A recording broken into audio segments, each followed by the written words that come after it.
Salut, c'est Xavier Yvon, nous sommes le lundi 12 décembre 2022. Bienvenue dans La Loupe, le podcast quotidien de l'Express. Allez, venez, on va écouter l'info de plus près. Et la dernière vis... Voilà. Bon, ça a l'air de tenir. Je vous explique. Je viens de rajouter une étagère dans l'armoire de La Loupe parce qu'à force de consacrer des épisodes aux différents personnages qui entourent Vladimir Poutine, je me suis dit qu'il fallait un endroit pour les ranger tous ensemble.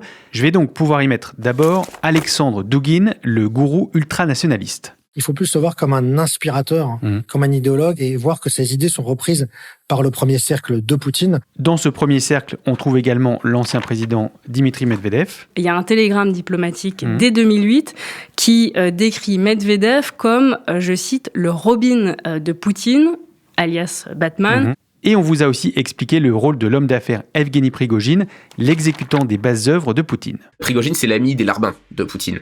Il entre dans le cercle des prestataires de services de Poutine, des gens auxquels on peut confier un job et qui vont le faire. La désinformation, les usines à troll et les mercenaires. Dans la galaxie Poutine, on a donc le penseur, l'acolyte, le larbin, et il reste de la place sur l'étagère pour ajouter aujourd'hui un nouveau personnage qu'on pourrait surnommer le vassal, Ramzan Kadyrov.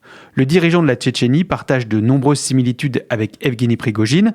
Lui aussi dispose d'une armée privée et d'une liberté de ton rare en Russie. Lui aussi a beaucoup d'ennemis au Kremlin. Et lui aussi aura un rôle à jouer dans l'après-Poutine. La grande différence, c'est que cet homme, au visage barbu et aux yeux souvent rieurs, dispose d'un territoire et d'un État quasi autonome. Et à la faveur de la guerre en Ukraine, il pourrait bien être tenté de s'émanciper pour en faire un pays à part entière, voire un émirat au cœur du Caucase.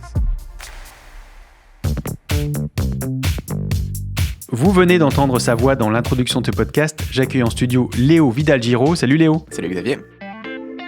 Léo, tu es l'ancien correspondant de l'Express à Moscou, et avec ta connaissance parfaite de la Russie, c'est toi qui nous avais dressé le portrait d'Evgeny Prigojine. Oui, et d'ailleurs, s'il a un autre point commun qu'on peut pointer entre lui et Ramzan Kadyrov, c'est la difficulté d'enquêter sur les deux personnages. Ce sont des gens qui font peur, et d'ailleurs, l'une des personnes que j'avais sollicitées pour parler de lui m'avait décliné en disant « c'est devenu trop facile de faire tuer quelqu'un à Moscou ces temps-ci ». Alors, moi, j'enchaîne avec une autre différence entre les deux hommes.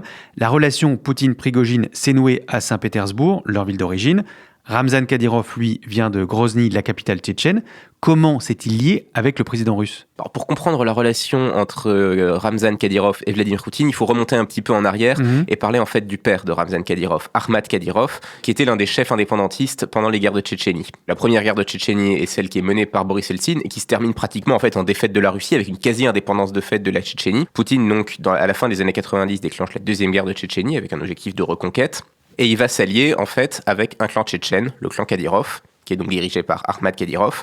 Poutine mise sur son clan et l'installe au pouvoir. Sauf que le 9 mai 2004, Ahmad Kadyrov est tué dans un attentat à la bombe dans un stade, probablement organisé par un de ses rivaux. Immédiatement après, son fils Ramzan est reçu à Moscou. Et là, on voit des images vraiment très très fortes.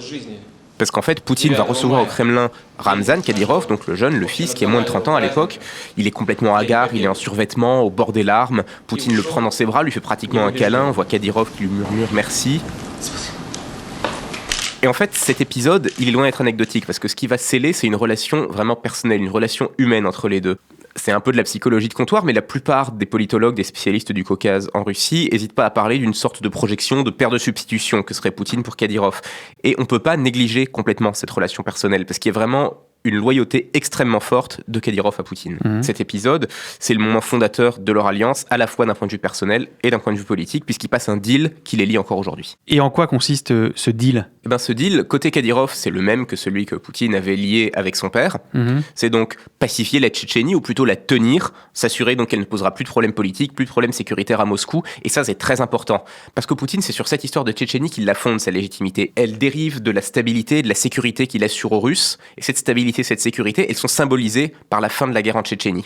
Et donc, il délègue la sécurité dans cette région à un potentat local et il lui donne pour ça carte blanche. Et Ramzan Kadyrov va s'en servir et il va faire régner dans cette région une véritable terreur, avec torture, avec assassinat, disparition forcée. Et peu à peu, en fait, il ramène tous les autres clans tchétchènes sous sa bannière. Ceux qui refusent de s'aligner sont marginalisés, vont finir par être exterminés pratiquement. Certains prennent le maquis. Le résultat final, c'est qu'en fin de compte, Kadyrov obtient le monopole de la force armée en Tchétchénie. Ok, ça c'est la part du contrat de Kadyrov. Quelle est celle de Poutine ? La part du contrat de Poutine, c'est qu'il finance Kadyrov très généreusement. La Tchétchénie, c'est la région de Russie qui reçoit le plus d'argent du budget fédéral. C'est une région extrêmement pauvre, mais qui est donc sous perfusion financière de Moscou. Ce qui permet à Kadyrov, à la fois, d'une part, de s'enrichir personnellement, très généreusement, et puis aussi de payer son armée privée, en fait, qui va équiper avec des équipements qui n'ont pas grand-chose à envier aux équipements des meilleures forces spéciales russes.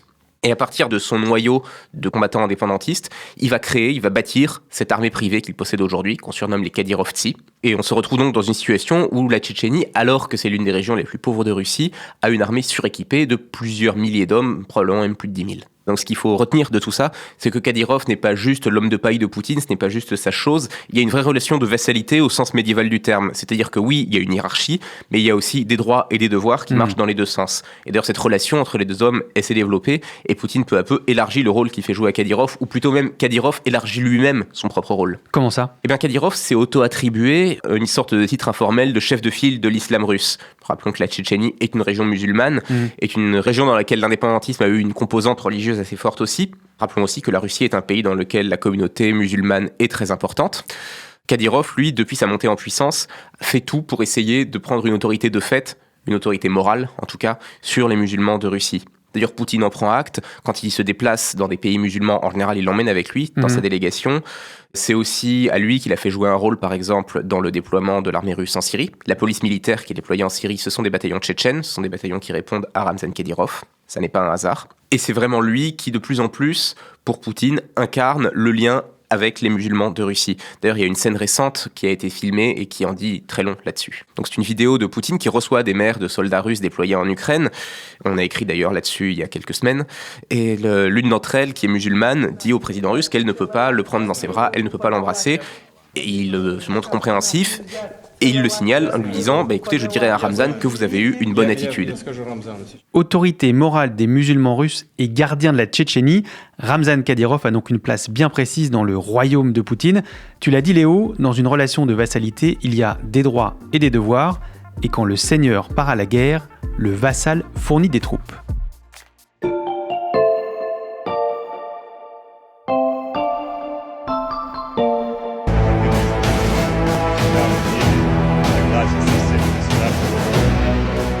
Quand tu vois la vidéo qu'on est en train de regarder, là, elle a été postée sur Internet par Kadyrov lui-même le 9 octobre dernier.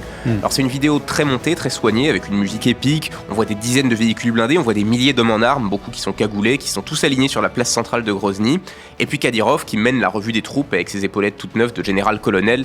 Il assure qu'ils sont 70 000 et prêts à partir pour le front en Ukraine. Donc il leur fait un discours qui mélange, comme très souvent avec Kadyrov, des références nationalistes russes et des références musulmanes. Par exemple, donc, il va parler des Ukrainiens qu'il traite du gros-nazi, il parle de Zelensky dont il dit que c'est le Satan, et il conclut en disant avec l'aide d'Allah le Très-Haut, nous allons nettoyer la terre de cette vermine.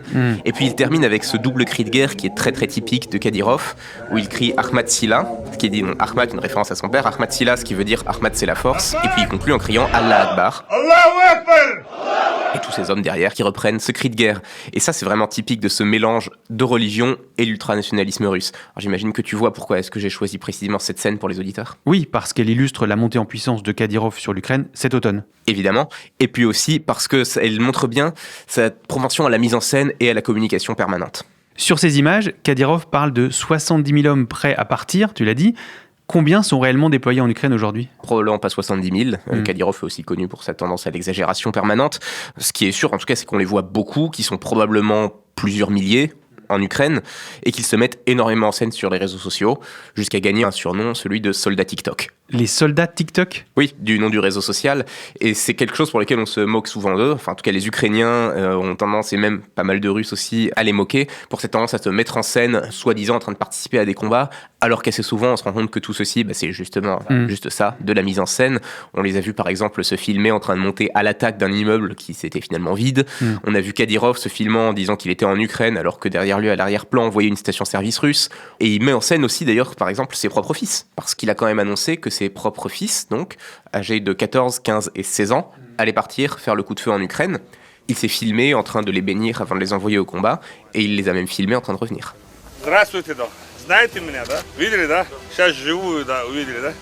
Donc sur cette vidéo-là, par exemple, on voit des gros 4x4 qui s'arrêtent devant le palais présidentiel de Kadyrov avec ses fils qui en sortent, qui traînent derrière eux 3 hommes encagoulés, puis qui leur enlèvent leur cagoule devant Kadyrov en leur disant « Père, nous sommes revenus du front, nous avons fait des prisonniers et nous te les offrons ».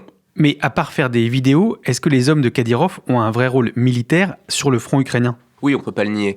C'est facile de les réduire à ce rôle de soldats TikTok, mais ça serait réducteur.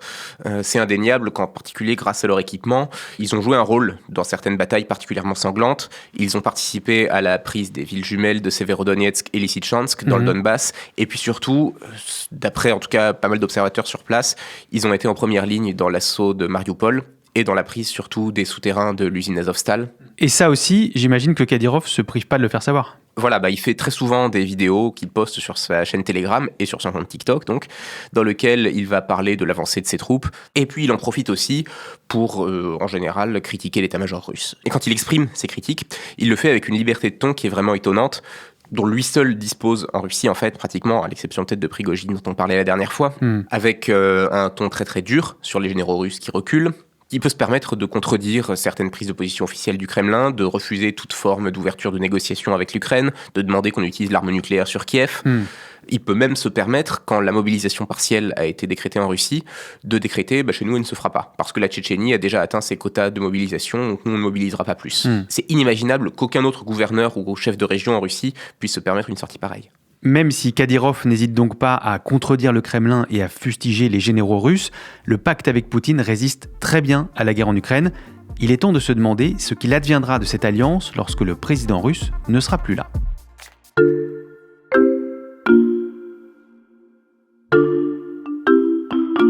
J'ai laissé l'armoire ouverte, Léo, parce que j'avais été interpellé par une phrase que tu avais prononcée dans l'épisode sur Evgeny Prigojine. Je la sors. Écoute, il était question de l'après-Poutine. Si on assistait à un effondrement total du système Poutine, avec pas juste Poutine qui perd le pouvoir, mais vraiment le système qui s'effondre totalement, la Russie qui éclate en des principautés, enfin vraiment le scénario libyen en fait, d'une certaine manière, une guerre de tous contre tous, de Kadyrov en Tchétchénie qui proclame son indépendance, de la garde nationale qui fait le coup de feu contre la police, contre l'armée. Kadyrov en Tchétchénie qui proclame son indépendance, vu sa loyauté à la Russie, c'est pas forcément simple à imaginer, c'est une hypothèse probable d'après toi ? Parce qu'il faut comprendre, c'est que Kadyrov, il n'est pas loyal à la Russie, il est loyal à Poutine, c'est une loyauté d'homme à homme. Alors pour l'instant, c'est la même chose. Vladimir Poutine, c'est le dirigeant de la Russie, mais le jour où Poutine ne sera plus là, alors là, a priori, il n'y aura plus rien qui l'obligera, en tout cas, à rester loyal à la Russie. Alors peut-être que le successeur de Poutine essaiera de renouveler le deal qui les lie, cette espèce de lien de vassalité, et dans l'hypothèse où ce deal ne serait pas renouvelé, l'éventualité d'une nouvelle indépendance tchétchène n'est pas complètement improbable, parce qu'aujourd'hui, de toute façon, la Tchétchénie est déjà plus ou moins un État dans l'État. Dans les faits, la Tchétchénie est pratiquement indépendante. D'ailleurs, l'une des personnes que j'avais interviewées pour préparer mon article m'avait dit « Le maintien de la Tchétchénie au sein de la Fédération de Russie, c'est une fiction que chacun fait mine d'accepter, mais il suffit de mettre les pieds à Grozny pour s'apercevoir qu'en réalité, on est déjà dans un autre pays. » Et si on met les pieds à Grozny, qu'est-ce qu'on y observe qui montre que la Tchétchénie échappe à la tutelle de Moscou ? Déjà, on n'y met pas les pieds si facilement. Il faut des autorisations pour entrer en Tchétchénie, ce qui est un cas rare dans les régions de Russie. Et même pour les forces spéciales russes d'ailleurs, parce qu'il y a quelques années, il y avait eu une affaire qui avait fait pas mal de bruit, des forces spéciales donc fédérales de Moscou, qui avait eu un accrochage avec des forces de sécurité tchétchènes pendant une opération de lutte contre le grand banditisme. Et Kadyrov avait commenté cette affaire en disant « La prochaine fois que des policiers de Moscou viennent en Tchétchénie, on leur tirera dessus sans sommation. Et ça, c'est complètement inimaginable partout ailleurs qu'en Tchétchénie. Mais en Tchétchénie, les lois russes ne s'appliquent pas. La Tchétchénie est dans les faits une sorte de théocratie, où l'homosexualité est réprimée, encore plus que dans le reste de la Russie, où les assassinats extrajudiciaires sont monnaie courante, où les femmes sont assignées à domicile, à tutelle familiale, où le port du voile est quasiment obligatoire. Et quand certains Tchétchènes essayent de s'émanciper de ces lois-là, de faire valoir leurs droits de citoyens russes, en général, ça se passe très mal pour eux. Soit c'est complètement impossible, s'ils restent en Tchétchénie, d'ailleurs ils ont tendance à disparaître sans laisser de traces, ou bien même quand ils s'enfuient de Tchétchénie, à être rattrapés. Léo, tu nous as expliqué que la Tchétchénie était un territoire pauvre et que Kadyrov tirait sa fortune des largesses de Poutine. S'il fait sécession, où va-t-il trouver de l'argent, notamment pour entretenir cette armée privée ultramoderne ? Tout l'enjeu, c'est de savoir à quel moment est-ce qu'il a accumulé assez d'argent pour se passer de la perfusion financière de Moscou. Parce que depuis donc le début des années 2000, il reçoit des sommes d'argent considérables. Et il est bien entendu qu'en Tchétchénie comme ailleurs, le gouverneur se sert généreusement dans les flux d'argent qui viennent de Moscou. C'est comme ça que ça fonctionne. Kadyrov investit. Il a investi beaucoup dans les pays du Golfe. Il possède en particulier, il me semble, aux Émirats Arabes Unis, une magnifique écurie de chevaux de course. Et il a fait de Grozny le Dubaï du Caucase. si on peut dire. La ville avait été entièrement rasée pendant les 2 guerres de Tchétchénie, il l'a fait entièrement reconstruire, c'est maintenant une ville ultra moderne, pleine de gratte-ciel. Donc toute la question, en fait, c'est vraiment ça, c'est de savoir à quel moment est-ce que Kadyrov a assez de capital pour pouvoir tenir debout tout seul. Voilà, et d'ailleurs, on parlait des pays du Golfe à l'instant. Un autre élément de sa souveraineté, de Kadyrov, de son indépendance de fait, c'est qu'il mène pratiquement une diplomatie parallèle. Il est déjà, en fait, une espèce de chef d'État vis-à-vis d'autres pays. Il est capable de mener, alors pas vraiment une politique étrangère totale, du moins des éléments de politique étrangère, en fait. Déjà, il fait partie de la politique étrangère russe, c'est ce qu'on disait tout à l'heure, vis-à-vis des pays musulmans. Et lui-même, il est capable de mener ses propres initiatives. En particulier, un truc sur lequel j'avais travaillé il y a maintenant quelques années, c'est Kadyrov qui avait été à l'origine et qui avait organisé toute la politique russe de rapatriement des familles de djihadistes russophones de l'État islamique. Ça, c'est lui qui l'avait conçu, organisé et exécuté. Donc une armée, un territoire, une diplomatie. Kadyrov a en effet beaucoup d'attributs du chef d'État souverain, mais s'il proclamait l'indépendance de la Tchétchénie, est-ce qu'il ne risquerait pas de déclencher une nouvelle guerre dans la région ? C'est certain qu'une des proclamations d'indépendance résulterait en une guerre d'indépendance. Mais ça peut aussi être ça, son objectif. Kadyrov est un homme de guerre de toute façon, qui aime la faire, et qui a des ambitions très grandes, clairement.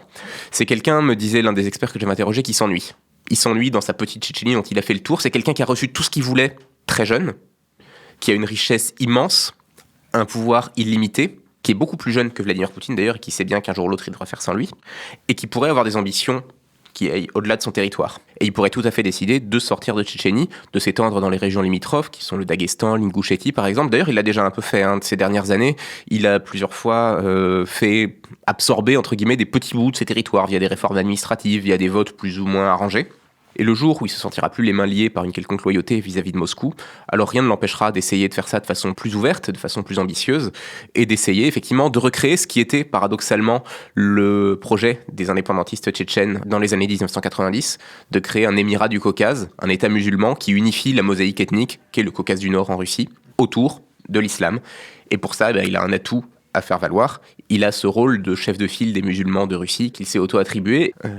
Il a cette force armée il a sa popularité, il peut tout à fait décider de tenter sa chance à son tour, de se tailler cet émirat du Caucase.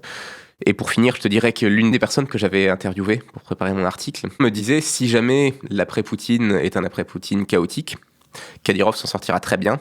C'est quelqu'un qui est né dans le chaos et c'est quelqu'un qui est fait pour le chaos. Les gens comme Kadyrov sont faits pour le chaos. On a bien compris pourquoi grâce à toi. Merci Léo. À bientôt. Léo Vidal-Giraud, journaliste spécialiste de la Russie. Tous tes articles sont à lire sur l'express.fr. En ce moment, l'abonnement numérique ne coûte qu'1 € le premier mois, alors profitez-en, chers auditeurs. Et pour aller réécouter nos portraits de la galaxie Poutine, rendez-vous sur toutes les plateformes d'écoute de podcast. Pensez à appuyer sur le petit plus ou le bouton s'abonner pour suivre la loupe, comme ça vous ne raterez aucun de nos prochains épisodes. Celui-ci a été monté par Mathias Pengili et réalisé par Jules Cros. Retrouvez-nous demain pour passer un nouveau sujet à la loupe.